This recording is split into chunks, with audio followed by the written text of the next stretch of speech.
कि जो पदार्थ का प्रत्येक कण एक दूसरे प्रकार की कण को अपनी ओर आकर्षित करना चाहता है और आकर्षित करने के इस गुण को ही गुरुत्वाकर्षण बल कहते हैं। तो गुरुत्वाकर्षण बल का देखिए उन्होंने नियम दिया, गुरुत्वाकर्षण बल को उन्होंने बताया गुरुत्वाकर्षण बल क्या होता है। तो गुरुत्वाकर्षण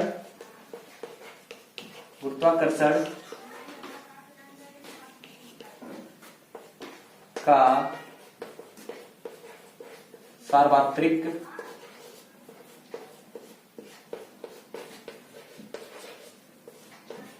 नियम।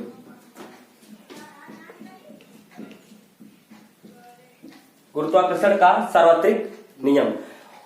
तो गुरुत्वाकर्षण के सार्वत्रिक नियम द्वारा समझना है कि पदार्थ का कोई कण है, ठीक, पदार्थ का कोई कण है या ब्रह्मांड में कोई पिंड है, ठीक, जैसे सूर्य है, चंद्रमा है, पृथ्वी है, हम है, और पृथ्वी द्वारा इस सूर्य चंद्रमा जो सभी टिके हुए हैं ब्रह्मांड में, यह किस बल के कारण टिके हुए हैं। तो यह इनको रोकने जाने वाला एक ही बल है कि इनको अपनी निश्चित कक्षा में बांध के रखे। जैसे परमाणु में एक उसके नाभिक में न्यूट्रॉन और प्रोटॉन स्थित होते हैं और उसकी बाहरी कक्षाओं में क्या करते हैं, इलेक्ट्रॉन चक्कर लगाते रहते हैं, तो उनका भी निश्चित क्षेत्र होता है। उसी तरह हमारे इस गुरुत्वाकर्षण का जो सार्वत्रिक नियम है, इस गुरुत्वाकर्षण को डिफाइन करेगा कि किसी पिंड का खिंचाव, उन पिंडों के बीच का आकर्षण बल किस तरह से कैसे होता है। तो गुरुत्वाकर्षण क्या है कि दो पिंडों का आकर्षण बल, दो कणों को खींचने वाला बल ही क्या करता है, गुरुत्वाकर्षण बल कहलाता है। तो नियम क्या है कि गुरुत्वाकर्षण बल का नियम क्या है, वो कैसे खींचेगा, कब अधिक होगा कब कम होगा। तो उसके लिए सर आइजैक ने गुरुत्वाकर्षण सार्वत्रिक एक नियम दिया, सार्वत्रिक सदा एक सत्य नियम दिया कि सर्वव्यापी सत्य का एक नियम दिया कि गुरुत्वाकर्षण बल किस तरह से कहाँ क्या मान उसकी किस वैल्यूज थे, उसका मान को डिफाइन किया जाए, कब घटेगा कब बढ़ेगा। तो उन्होंने पहली बात ये बताया कि यदि ब्रह्मांड में दो पिंड है, ब्रह्मांड में यदि दो पिंडों को हम लेते हैं, पहला पिंड मान लेते हैं द्रव्यमान, इसका m1 है, ठीक, दूसरा पिंड m2 है, कोई सूर्य है या कोई चंद्रमा है, ठीक। अब इस सूर्य और चंद्रमा के बीच को समझना है कि इसके बीच आकर्षण बल का मान क्या होगा।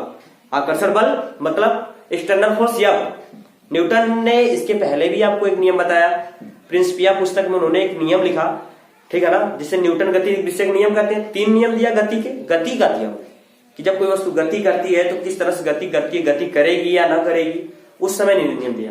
लेकिन उन्होंने वहां बताया था यफ बराबर यम इंटू ए। तो यफ क्या था, F is the external forces, Bible है ना, बायबल है, जिसका मान उसके मैग्नीट्यूड जो मास होता है, मास द्रव्यमान का मान और उसके त्वरण के दोनों के प्रोडक्ट के गुणनफल क्या होता है, बराबर होता है। तो गुरुत्वाकर्षण का सार्वत्रिक नियम यह है कि मान लेते हैं कोई दो पिंड है, पहले का द्रव्यमान जैसे मान लेते हैं कोई पहला पिंड है, इसका द्रव्यमान मान लेते हैं इसका m1 है, तथा दूसरा पिंड है कोई छोटा सा या उसका द्रव्यमान क्या है m2 है। दो पिंड है, पहले का द्रव्यमान m1 तथा दूसरे का द्रव्यमान m2। तो ये दोनों पिंड क्या करते हैं, इनके दोनों के बीच की दूरी d है, मान लेते हैं दोनों के बीच की दूरी क्या है, d है। दोनों एक दूसरे को अपनी ओर आकर्षित करना चाहते हैं, यही है ना। तो एक बल इसको इधर खींचेगा, तो एक बल इसको इस वाले को इधर खींचना चाहेगा, एरो से दिखाया गया यहाँ पे कि यह जो पिंड है इस पिंड को अपनी ओर खींचना चाहता है और यह जो है पिंड इसको अपनी ओर खींचना चाहता है। सब मतलब दोनों ही पिंड एक दूसरे को बल लगा के अपनी ओर आकर्षित करना चाहते हैं। तो यही बताया गया ना कि दो पिंड हो भाई, दोनों पिंड एक दूसरे को अपनी ओर आकर्षित करने का यह गुण क्या कहा जाता है, गुरुत्वाकर्षण यही कहलाता है ना, ग्रेविटेशनल फोर्सेस। तो यही समझना है कि दो पिंड है, एक का द्रव्यमान m1 है, दूसरे का क्या है m2 है, और यह बल इस पिंड को अपनी ओर खींचना चाहता है किसी बल बाय बल से, और यह भी पिंड इसको अपनी ओर और यह पिंड इसको अपनी ओर, और दोनों के बीच की दूरी क्या है d है।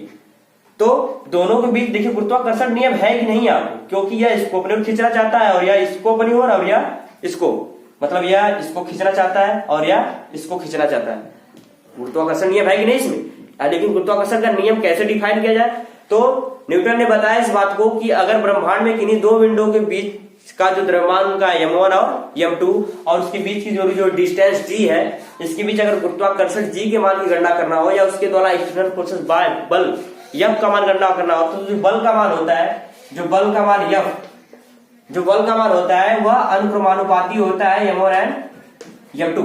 मतलब दोनों पिंडों के द्रव्यमानों के गुणनफल की क्या होता है, अनुक्रमानुपाती होता है। जैसे यदि हम दो पिंड लेते हैं, जिसका मान लेते हैं 5 किलो का है 10 किलो का है, दोनों को मिला के अगर हमें भारी भारी वस्तुओं, जैसे हमें भारी वस्तु को खींचना है तो हमें अधिक गुरुत्वाकर्षण बल लगाना पड़ेगा, और हमें हल्की वस्तुओं को खींचना है तो कम गुरुत्वाकर्षण बल लगाना पड़ेगा।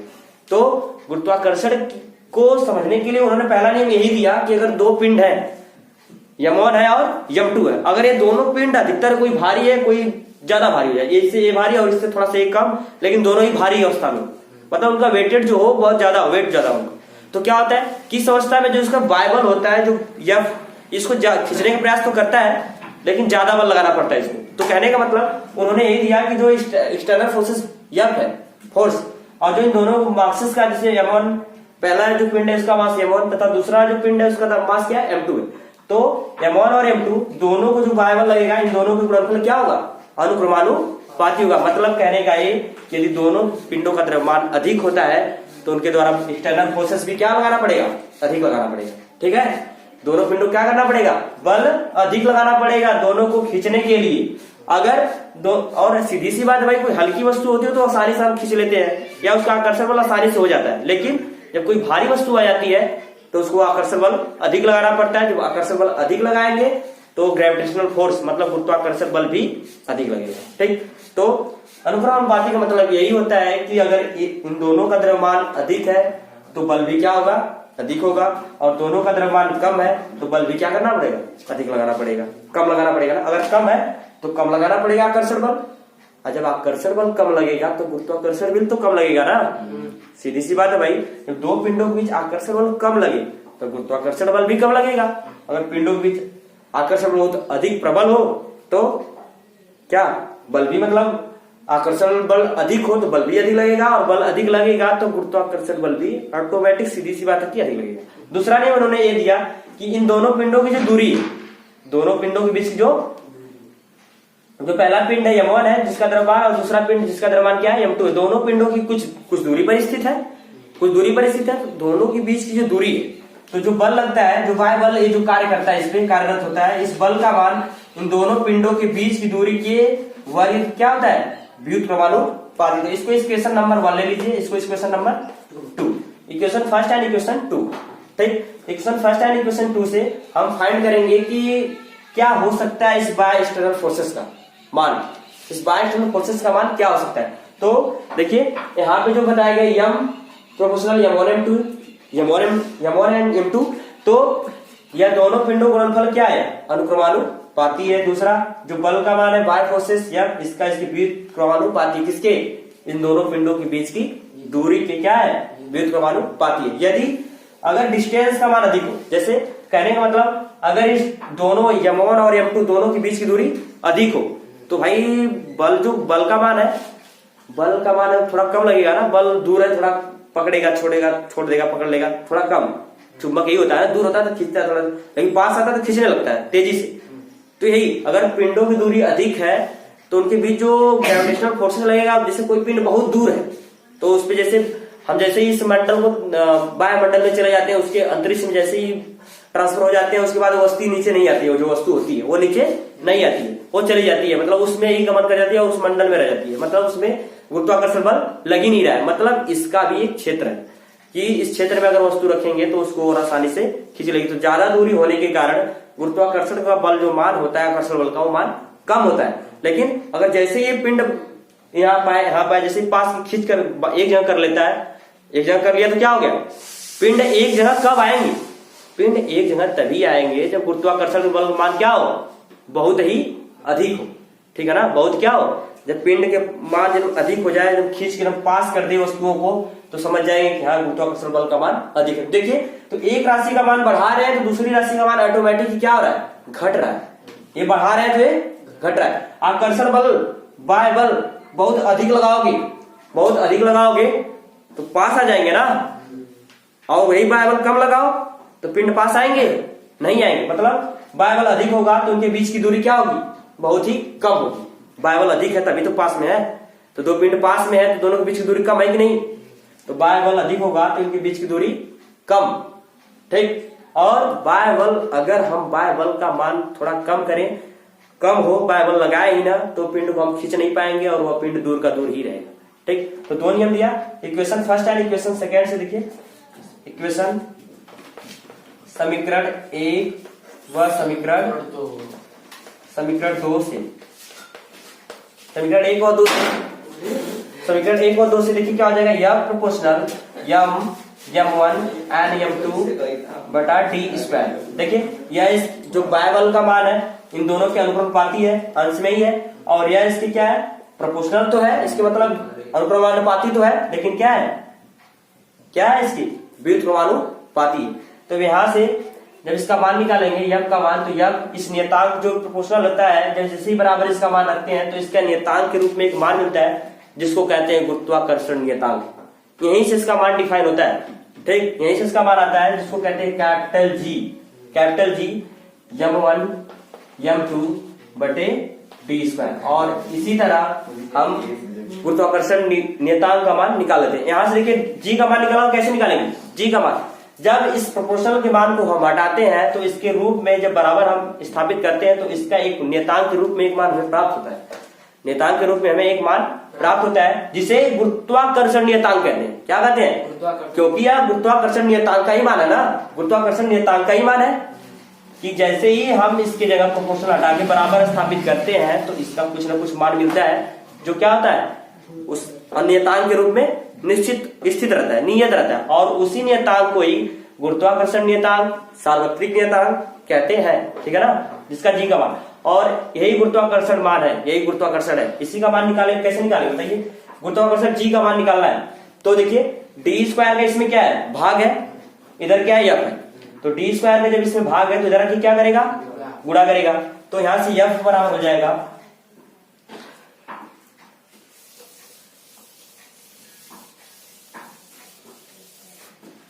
तो यहां से हो जाएगा आपका यफ बराबर जी m1 m2 बटे डी स्क्वायर, ठीक। अब यहां से हमने आपको ये बता दिया कि जी क्या है,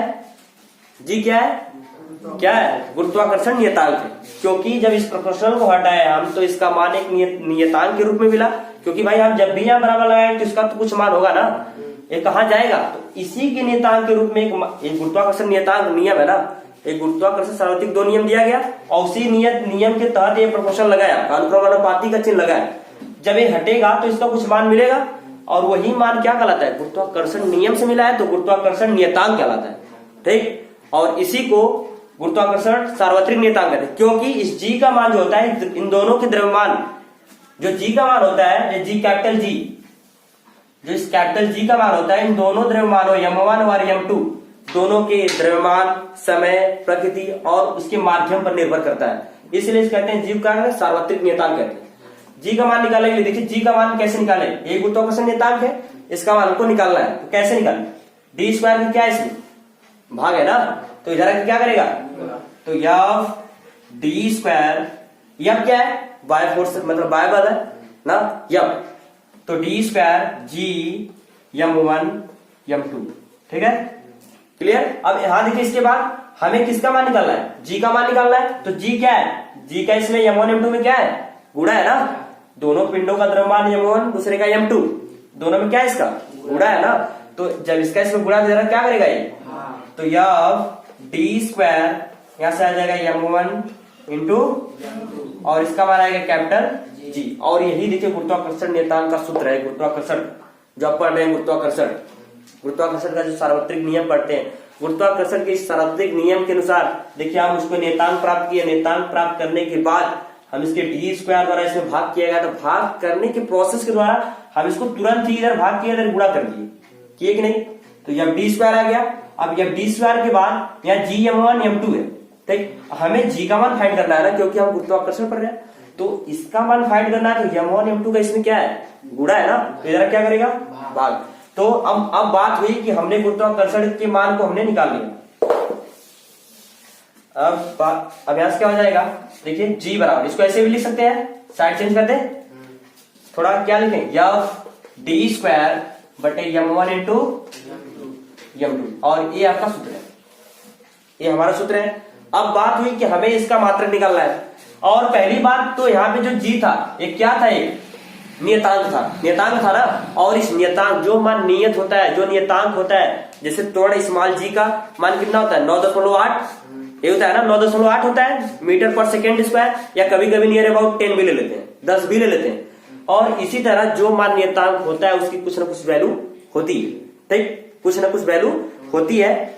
तो इसी तरह इसके मान को समझना है। तो इसका जो नियतांक के रूप में मान होता है 6.67 गुणे 10 घाते -11, याद रखिएगा, ठीक है ना। जो इस गुरुत्वाकर्षण नियतांक का मान होता है वो 6.67 गुणे 10 घाते -11। अब बात ये हुई कि हम इसका मात्रक क्या लिखें।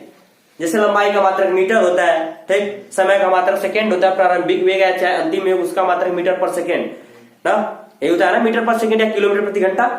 दूरी का मात्रक मीटर, यही होता है ना। तो पहचान लेते हो कि हाँ इसका मात्रक, लेकिन इसको कैसे पहचानोगे सवालों में।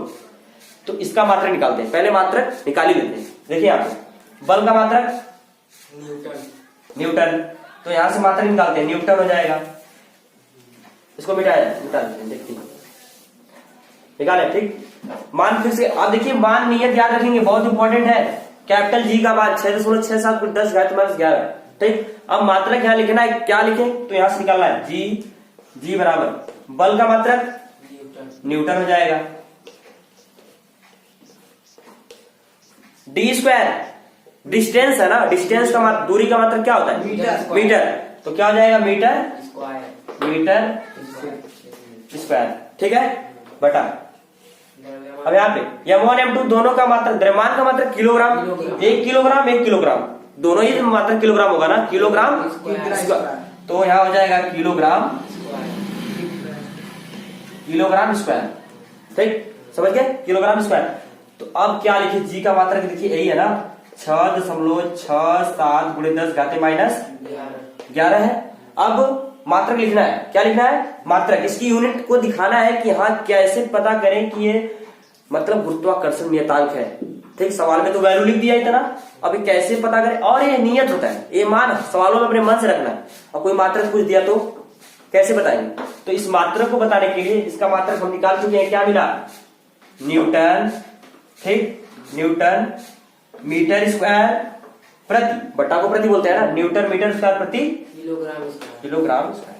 और इस तरह से हम कैपिटल जी के गुरुत्वाकर्षण नियतांक का मान और उसके सार्वत्रिक नियम का मान, और इस तरह हमने सभी मानों को क्या कर लिया, याद कर लिया। गुरुत्वाकर्षण के नियम में उन्होंने बताया सर्वप्रथम कि ब्रह्मांड में कहीं दो पिंड है तो उनके बीच कार्य करने वाला जो गुरुत्वाकर्षण बल होता है, दोनों पिंडों के द्रव्यमान गुणनफल के अनुक्रमानुपाती, तथा उन दोनों पिंडों के बीच की दूरी के क्या होता है, वर्ग के व्युत्क्रमानुपाती होता है, ठीक। और दोनों ही क्या होते हैं, अनुक्रमानुपाती होते हैं बल के। तो बल के अनुक्रमानुपाती होते हैं तो आता क्या है, यही मिला था ना, F बराबर प्रोपोर्शनल जी तो नहीं था तभी, M1 M2 बटे डी स्क्वायर, यही मिला। मतलब जो एक्सटर्नल फोर्सेस बाय बल जो होता है, दोनों द्रव्यमान गुणनफल क्या होता है, अनुक्रमानुपाती होता है, और उनके बीच की दूरी की क्या होता है, व्युत्क्रमानुपाती होता है। दूरी अधिक है ना, दूरी अधिक है तो बल लगेगा ही नहीं, बल लगाना पड़ेगा आपको ज्यादा।